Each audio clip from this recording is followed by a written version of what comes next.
आइए स्टूडेंट्स, हम circle topic पर कुछ वन मार्कर्स करते हैं।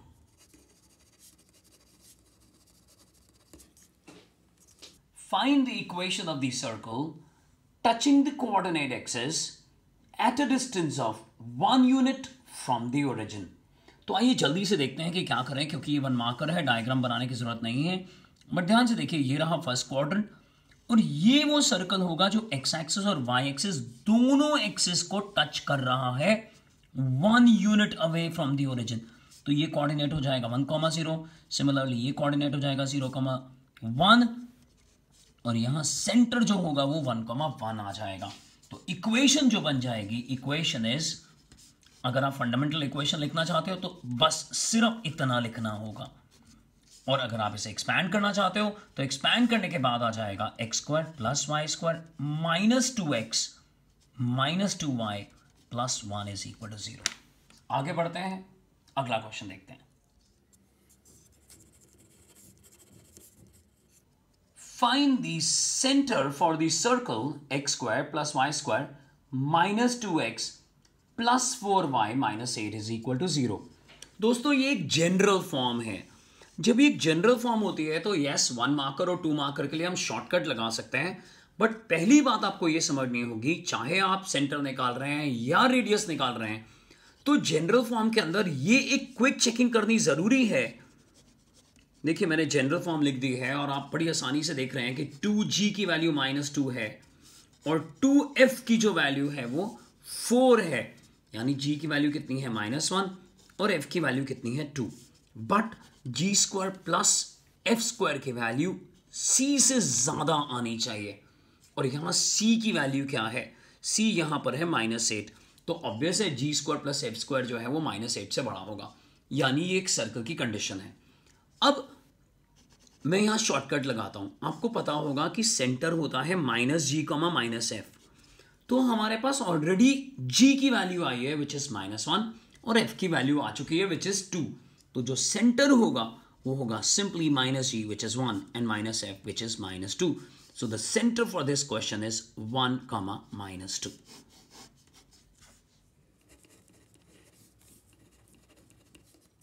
Does 3x square plus 4y square minus 10x plus 8y minus 11 is equal to 0 represent a circle?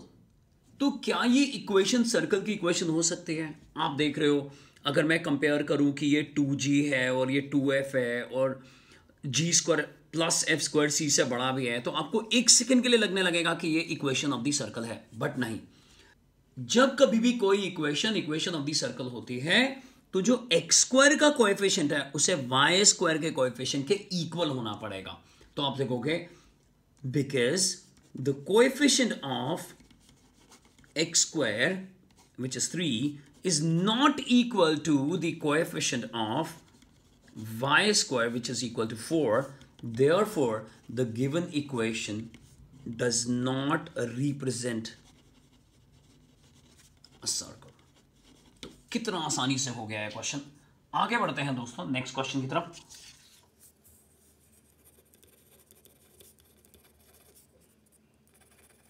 Find the circle whose center is 1,0 and the circumference is 10 pi. तो दोस्तों, centre यानी h, k तो हमें दिया हुआ है 1,0। मैं fundamental equation की बात कर रहा हूं। एंड 2 पाई r की वैल्यू कितनी दी हुई है, 10 पाई। तो पाई से पाई कैंसिल हो जाएगा, 2r की वैल्यू 10 है, यानी r की वैल्यू कितनी हो गई, 5 यूनिट्स। तो हमारे पास इक्वेशन आ जाएगी x minus h the whole square plus y minus k the whole square is equal to r square.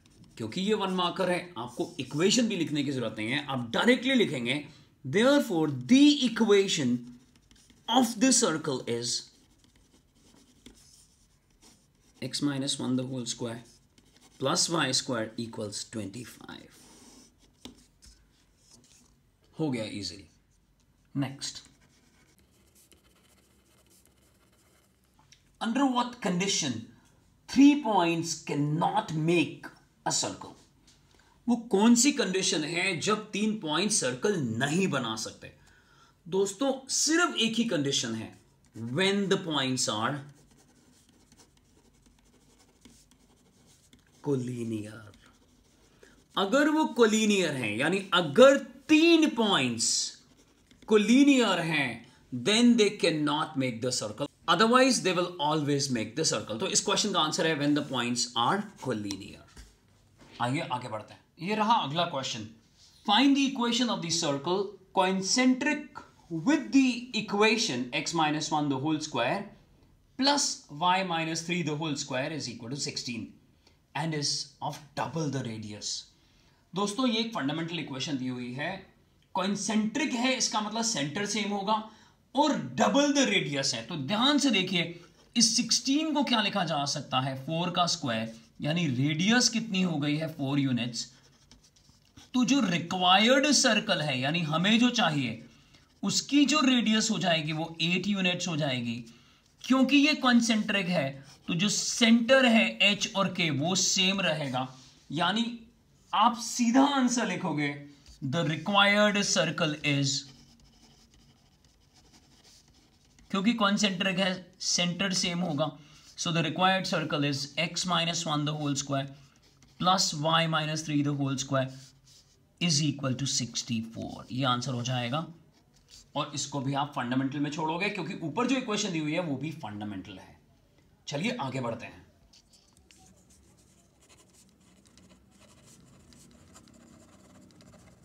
A circle is passing through 0 0 a comma 0 and 0 comma b।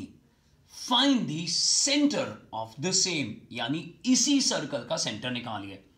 दोस्तों ये एक ट्रिक क्वेश्चन है, अगर आप ordinarily इसे करोगे तो ये 6 मार्कर या 4 मार्कर बन जाएगा, बट ध्यान से देखिए सर्कल जो है वो 0,0 से पास कर रहा है और x एक्सिस पे a,0 को पे पास करते हुए जा रहा है और y एक्सिस पे 0,b से पास करते हुए जा रहा है, और angle in the semi circle क्या होता है 90 डिग्री। तो इन दोनों का ज्वाइन जो है वो डायामीटर बन गया, यानी AB एक डायामीटर बन गया और AB का जो मिड पॉइंट होगा C वो होगा centre of the circle and coordinates of C, simply the midpoint, it will be a by 2 comma b by 2 and this is the center of the circle। otherwise बहुत देर लग जाएगी और 1 mark में आपको यही करना होगा क्योंकि angle in the semi circle is 90 degree. इस कॉन्सेप्ट को लेते हुए ये डायामीटर बन चुका था। आगे बढ़ते हैं।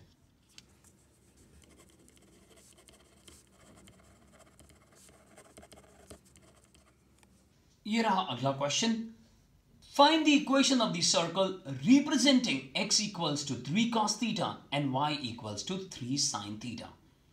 दोस्तों इनको पैरामीट्रिक इक्वेशंस बोलते हैं, बट इन केस अगर आपको पैरामीट्रिक इक्वेशंस के बारे में नहीं भी मालूम और फिर भी ये क्वेश्चन स्कूल में या एंट्रेंस में आ जाता है तो आप क्या करिएगा, यहां से निकालिए cos थीटा की वैल्यू विच इज x/3 और सिमिलरली sin थीटा हो जाएगा y/3। स्क्वायरिंग और एडिंग कर दीजिए, स्क्वायरिंग एंड एडिंग, तो आ जाएगा cos square theta plus sine square theta is equal to 1। और जैसे ही हम इनको ऐड करेंगे दूसरी तरफ होगा x²/9 plus y²/9 is equal to 1, यानी ये सर्कल बन चुका है x² plus y² is equal to 9। कितनी आसानी से हो गया। आगे बढ़ते हैं। Find the center of the circle when the two diameters are given by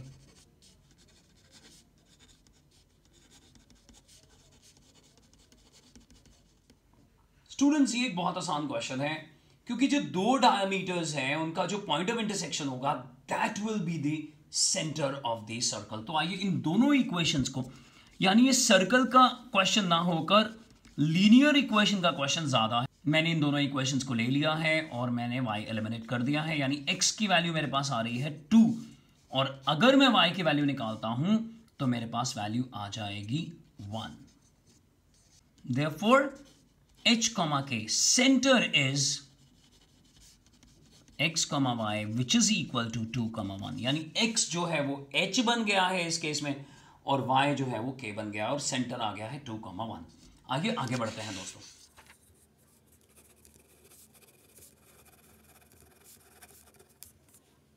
find the equation of the circle touching the X axis, Y axis, x is equal to 4 यानी एक ऐसी लाइन जो y एक्सिस के parallel है, and y is equal to 4 यानी एक ऐसी line जो x एक्सिस के पैरेलल है 4 यूनिट्स पर। तो हम जल्दी से डायग्राम बना के देखें तो कुछ ऐसा डायग्राम समझ में आता है, और इस सर्कल की हमारे को इक्वेशन निकालनी है दोस्तों। तो अगर मैं बोलूं तो this is y is equal to 0, this is x is equal to 0, this is x is equal to 4, this is y is equal to 4। तो ये जो पॉइंट हो जाएगा जहां सेंटर होगा वो ठीक मिड पॉइंट होगा दोस्तों।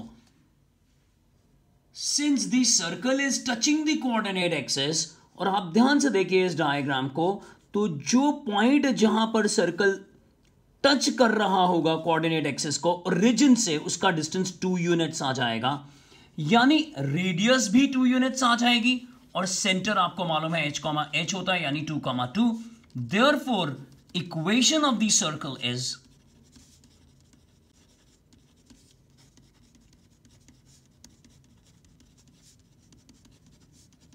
तो दोस्तों हमने कुछ ट्रिक क्वेश्चंस करे, और हमें उम्मीद है ये क्वेश्चंस करने के बाद आपका कॉन्फिडेंस सर्कल टॉपिक के अंदर और बढ़ गया होगा।